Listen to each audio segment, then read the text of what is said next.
Começa agora o programa Espiritualidade em Debate, o programa da Associação Médico Espírita de Santos aqui na Santa Cecília TV. O nosso tema de hoje é sobre reencarnação e família e eu estou com a palestrante e escritora Eulália Bueno.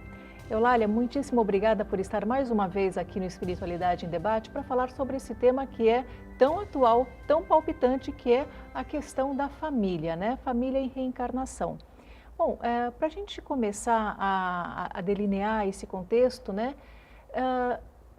Todas as famílias estão sujeitas ao mesmo processo encarnatório, ou seja, elas vêm juntas já as sucessivas vidas? Olha, querida, é mais uma alegria, Giovana, estar aqui, estar com os nossos amigos e podermos refletir sobre um tema tão importante. Emmanuel, no livro Vida e Sexo, no capítulo que se intitula Aborto, ele diz que embora todos os sinais ao redor queiram dizer da falência familiar, isso é uma possibilidade que não existe. Ela é o maior alicerce do ser humano e aquele que oferece as maiores condições de evolução moral. E é tão interessante porque o nosso pensamento é restrito demais. A gente acha que vem emboladinho, mãe, filho, filho, mãe, marido, mulher, irmão, e não é assim. Há todo um planejamento espetacular. Então, quando a gente se dirige, por exemplo, aos livros de André Luiz, Missionários da Luz, que todo mundo conhece, o caso da reencarnação de Segismundo, né, o capítulo 13, vai no 12, dá só uma olhadinha. Ali um chamamento à reflexão, quando o André Luiz ele chega ao departamento de planejamento reencarnatório. E ele se depara com uma riqueza de grandes especialistas. Vamos fazer um paralelo, engenheiros genéticos, siderais. Então imagine ali sobre o mapa do teu corpo, planejando, criando um eco da energia de você espírito para o teu corpo ser a máquina perfeita para você evoluir. Então, em torno de 75 trilhões de células, uma a uma. Se com as células eles fazem isso, imagine com os membros de uma família. Então não procede quando nós dizemos, eu nasci na família errada, ninguém presta, só eu que faço tudo certinho, não consigo mais aturar o irmão inquieto, o pai ou a mãe austera. Isso é a nossa falta de conhecimento. Então, a gente tem que lembrar assim, você acha que a sua família não está boa? Não está boa. Então, quem não está bom é você, porque criou um campo, atração de energia, que vinculou essa família. Claro que nós temos inimigos do passado, porque é o cenário onde o amor, o entrelaçamento da necessidade apela para que a gente vença as deficiências, né? Tudo bem, claro que tem espíritos antagônicos, espíritos simpáticos, espíritos familiares, amores, claro que tem tudo isso. Mas isso não quer dizer que nós que estamos ali sempre ficamos juntos. Porque qual é a função da família? É preparar o indivíduo para a grande família que é a humanidade. Então aprender, se eu não aprendo a lidar dentro da minha casa, os amigos do meu emprego, os colegas de emprego não vão ser bons. Mas talvez essa dificuldade não esteja mais visível nos dias de hoje?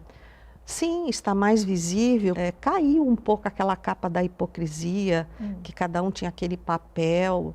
Moralmente, nós sabemos que, por exemplo, as famílias que se dizem excelentemente constituídas nos séculos passados, elas viviam atrás de um muro de hipocrisia, em que às vezes não havia amor, era mais por imposição, a relação afetiva. Então era comum o homem sustentar outras mulheres, era comum, falava da masculinidade dele. Hoje esses problemas estão vindo totalmente à tona, o que nos dá muito mais material para compreensão. porque a psicologia, a filosofia, a religião, tudo está abordando o campo familiar. Então, a gente precisa buscar esses recursos para viver melhor, fazer valer a pena todo esse planejamento que foi feito conosco.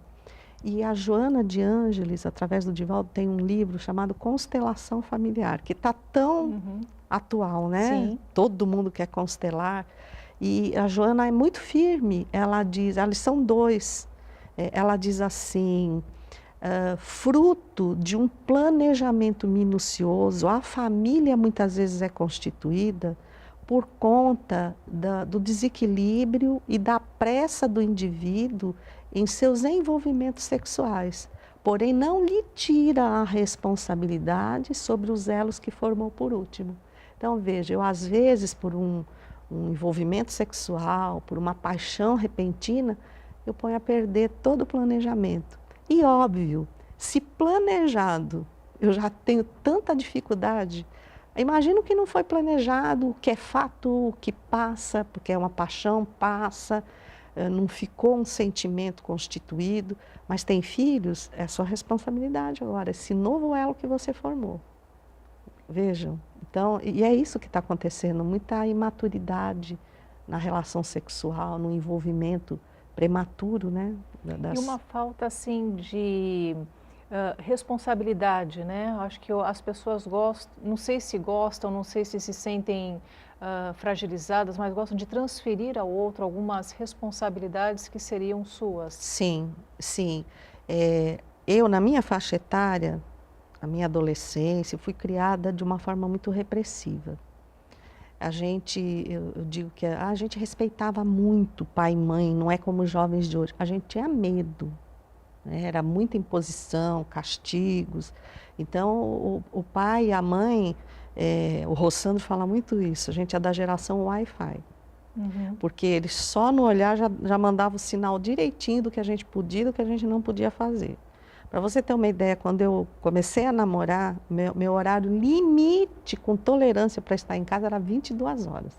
Então, isso não existe mais. Não, Aí o que acontece? Muito dessa geração, e logo a que veio depois, ela foi criada. Então, se nada podia para mim, eu não quero que meus filhos vivam assim, eu acabo permitindo tudo. Então, eu avanço essa etapa que é minha responsabilidade como pai e mãe, de oferecer uma carga moral exemplar para aquele espírito que está chegando, como meu filho hoje. Mas eu acabo com medo de feri-lo, como eu fui ferido, eu perdi a medida de onde eu tenho que ser mais severo, de onde eu tenho que permitir alguma coisa a mais. Acabei me transformando mais em amigo do meu filho do que em pai e mãe mesmo. Acabei me transformando no que sustenta, né? Não no que convida à responsabilidade, à coparticipação. Então, esses fatores, pai, mãe, filho, está muito confuso. Sabe? As pessoas não estão sabendo muito qual é o lugar delas e aí fica tudo assim desconstituído aparentemente, inseguros filhos, inseguros pais, inseguros avós. Também, né? Muito. Quais são as queixas que você recebe dentro da casa espírita sobre as questões familiares? Muitos pais buscando, veja, quem é o pai que gostaria de ver o seu filho diagnosticado com transtorno psiquiátrico? Nenhum pai. Mas hoje eles preferem, eles ficam assim, não, você me indica um psiquiatra bom, porque não é possível, meu filho tem um transtorno psiquiátrico, eu acho que se ele for bem medicado, resolve, mas o que você vê é falta de educação. É falta de limites, é como se os filhos, de uma certa forma, estivessem agredindo os pais para serem percebidos como filhos. Para não, assim, tão jovens, os pais já quererem, parece, se libertar da responsabilidade, querer que eles tomem as rédeas da vida deles, quando eles não aprenderam isso ainda, não viveram isso pelo exemplo. E é muito triste você ver que um pai e uma mãe aceita mais que o filho tenha um transtorno, que esteja em depressão, do que precise de um limite, precise de uma educação, vamos dizer, não é bem o termo, mas mais rígida. Ele precisa ser percebido. Então ele invade, ele agride, porque ele quer isso. Ele quer que você diga, não, eu estou vendo você aí, você faz parte, você não é um encargo, você não é um problema. Olha, eu estive recentemente em Goiânia, Giovana, e eu soube de um caso de uma menina, 10 anos, filha de um juiz, a mãe também procuradora, e a menina se matou e deixou uma carta para o pai e para a mãe, dizendo que ultimamente tinha assistido as conversas deles, em que eles diziam que não era a idade deles terem tido filhos, porque eles não tinham se preparado adequadamente para essa responsabilidade tão grave. E eles estavam acabando ficando perdidos até no profissionalismo deles e se sentindo muito culpados de não oferecer à filha o que achavam que ela merecia, que era melhor não a terem tido. Então ela disse, por tanto amar vocês, eu prefiro deixá-los. Isso é muito triste. Você já imaginou que esses pais agora vão passar, vão sofrer? Às vezes os pais não têm uma ideia, né, de que pensam que os filhos são pequenos, são muito crianças, mas eles já estão bem atentos às conversas, aos conteúdos das conversas. E isso está no Livro dos Espíritos, nos chamando a atenção sobre esse fato. Sobre prestarmos, olharmos melhor para os nossos filhos. E é na pergunta 188, se eu não me engano, que fala da infância em outros planetas. E tem uma citação, tem na Revista Espírita de 1858, acho que é março de 1858, sobre um espírito que se apresentou na Sociedade Parisiense de Estudos Espíritas e disse que estava reencarnado num outro planeta do nosso sistema solar há mais ou menos 6 meses correspondentes ao da Terra. Porém, em experiência, ele se parecia mais com uma pessoa de 24 anos na Terra. O que quer dizer que é um planeta mais evoluído, em que não há uma necessidade de uma infância tão prolongada quanto na Terra. E isso vale a pena a gente avaliar para saber o que está acontecendo com os nossos filhos. Esse momento, esse tempo da infância, ele está ficando cada vez mais restrito. Mais curtinho, mais curtinho. Tem um amadurecimento bem rápido bem hoje em mais dia, rápido. Então, é um lado bom. Você não está aguardando essa terra da regeneração? Olha aí o sinal. Então, os nossos filhos de 5 anos hoje sabem o que eu sabia com 15, talvez, na minha época. Né? Mas, ao mesmo tempo, eu não tenho mais 15 anos para oferecer um código moral exemplar para o meu filho, para ele ter material enquanto ele é criança, ele é totalmente dependente de você, ele acata se você sabe se postar, e para que ele, quando entre no confronto, digamos assim, ele espírito com o mundo, com a vida dele, quando o complexo biológico dele pleno, o cérebro, externando o que o espírito é, ele tenha material para fazer essa contabilidade de forma positiva. Certo. Eulália, para a gente falar um pouquinho mais sobre essas questões, né, da moral, do tempo, a gente vai deixar para o nosso próximo bloco. Voltamos já já.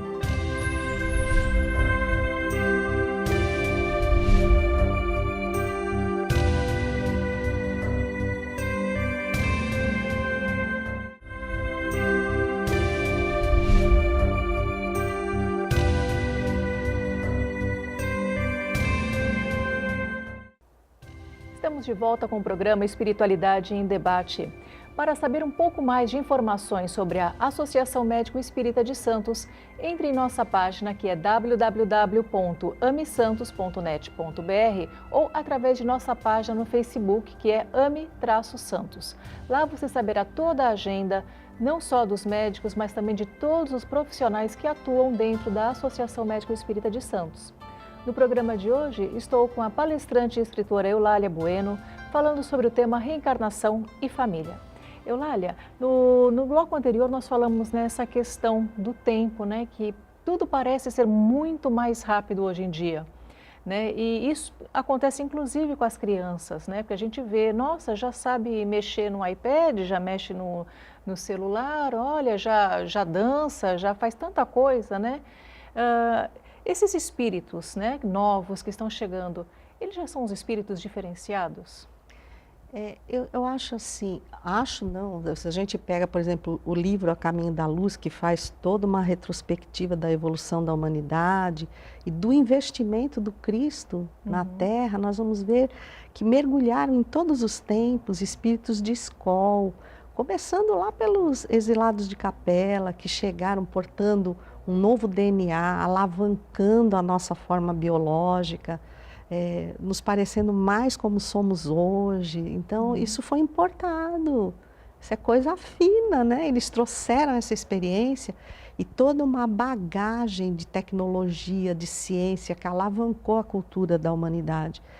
Porém, lógico, tinha espíritos com uma sabedoria, com uma condição espiritual diferenciada, mas vieram muitos que estavam no ponto que nós estamos hoje. Então, veja, a evolução científica, cultural, intelectual, vasta, mas a moralidade, deixando a dever.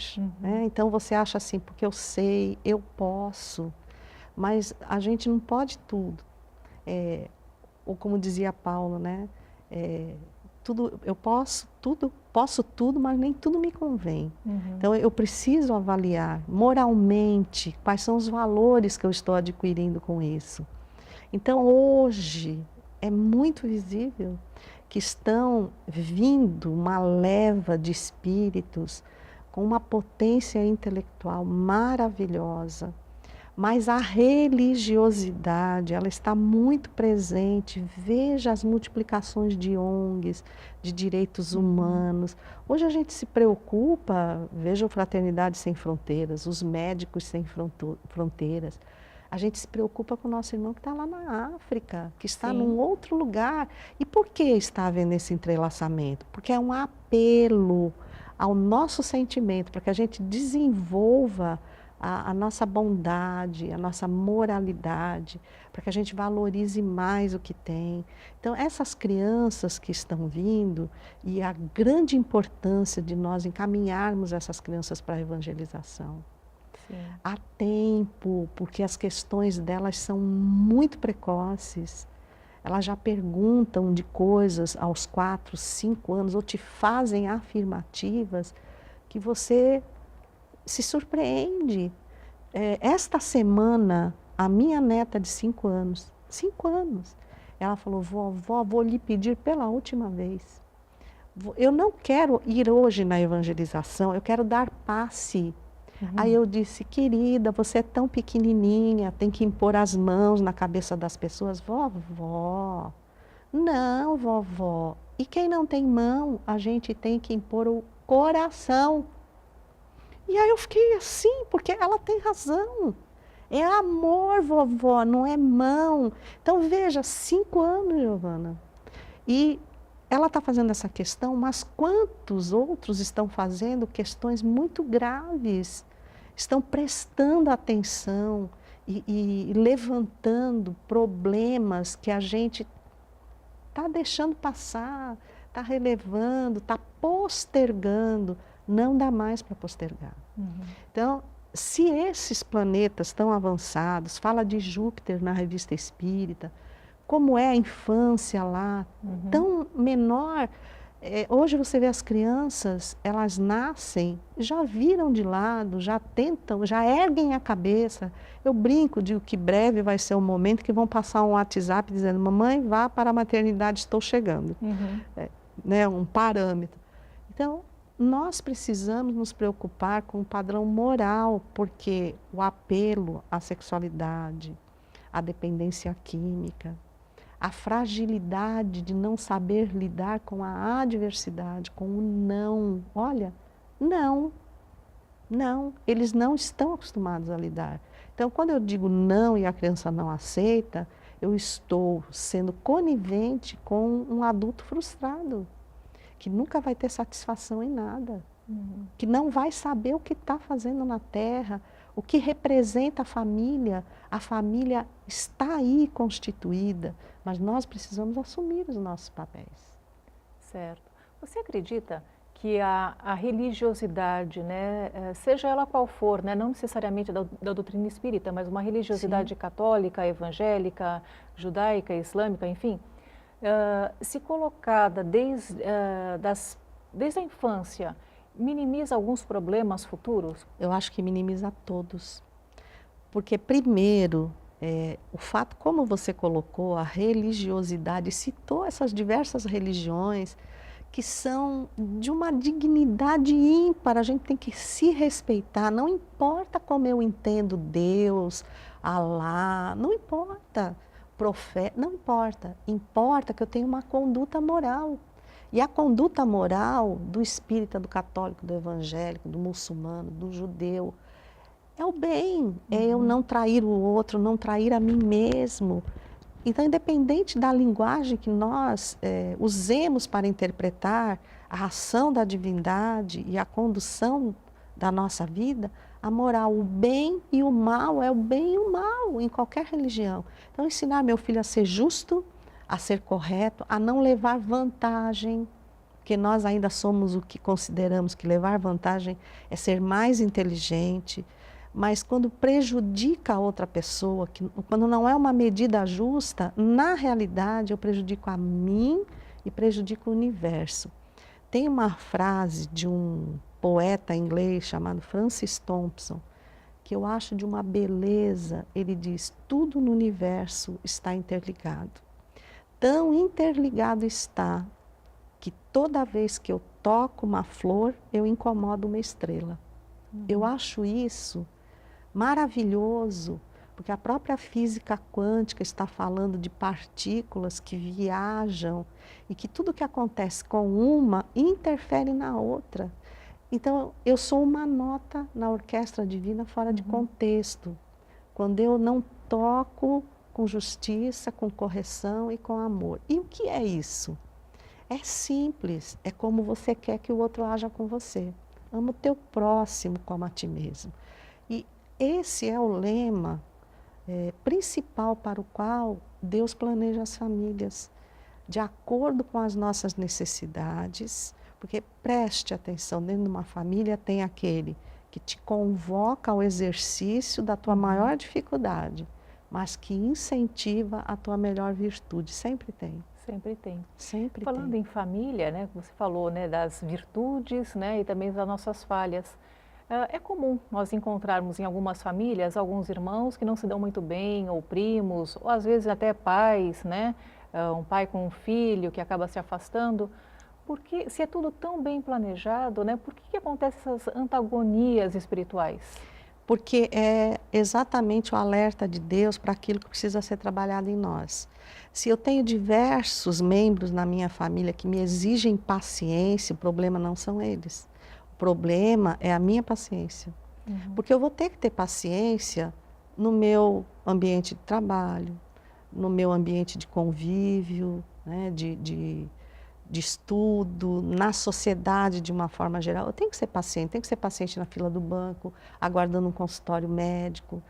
Então, aqueles membros, eles vieram exatamente porque talvez por falta de paciência eu antecipei o meu retorno ao mundo espiritual em outra época, eu restringi minha vida.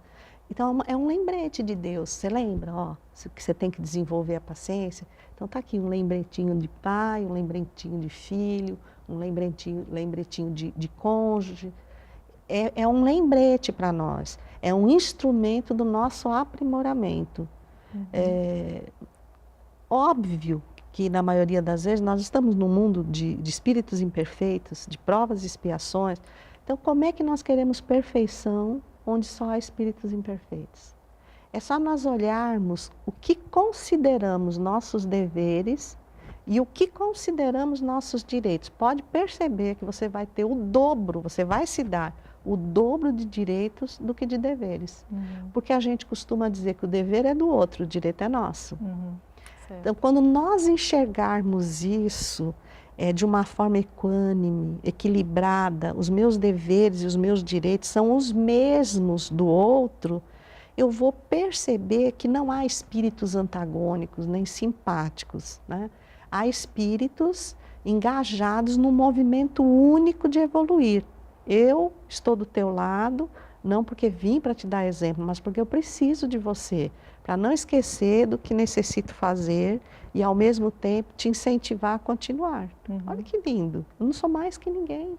Se alguma pessoa decide pelo afastamento daquele núcleo familiar, por uma desavença, não gosto de meus pais, não gosto de meus irmãos e, em um dado momento da vida, prefere se afastar, ela está complicando o seu karma, o karma familiar, ou foi apenas uma escolha? Como que a gente pode olhar isso do ponto de vista espírita?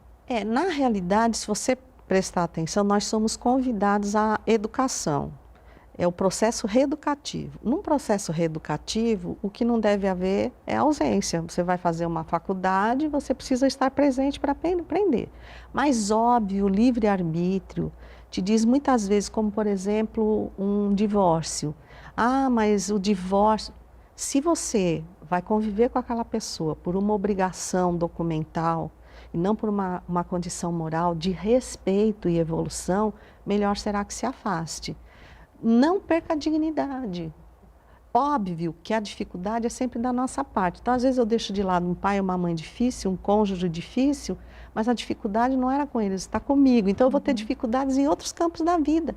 Esse desafio vai vir de outra forma. Mas se eu não consigo lidar com ele agora, com aquele agora, tudo bem, nunca Deus nos fecha a porta. Ele só nos faz convites ao crescimento. Aí, se você vê que aquilo que você tinha com seu pai e sua mãe, você tem em outro setor da vida, não tenha dúvida. O desafio é seu. Então, uma hora você vai aprender que desistir não é o caminho. Mas também você não vai ser julgado e criminalizado por conta disso. Essa é a bênção do livre-arbítrio e da reencarnação. Certo. Eulália, a gente está encaminhando para o nosso final aqui do programa. Gostaria que você conversasse, um minutinho com o pessoal de casa sobre essas questões familiares e reencarnatórias. Se nós pensarmos que eu estou numa família e que eu, sendo membro dessa família, também ofereço aos outros uma opinião sobre mim, e eu me preocupar qual é a opinião que eles têm sobre mim, e descobrir que talvez seja igual a que eu tenho sobre eles, o que me resta fazer? Aprender a amar mais. Então a oportunidade é hoje, é agora. Abrace, eu costumo dizer assim, diga ne o que ave, nunca esqueça o quanto eu amo você. Maravilha. E obrigado por estar do meu lado. É isso. Eu que agradeço a sua presença aqui Sempre no programa. Você.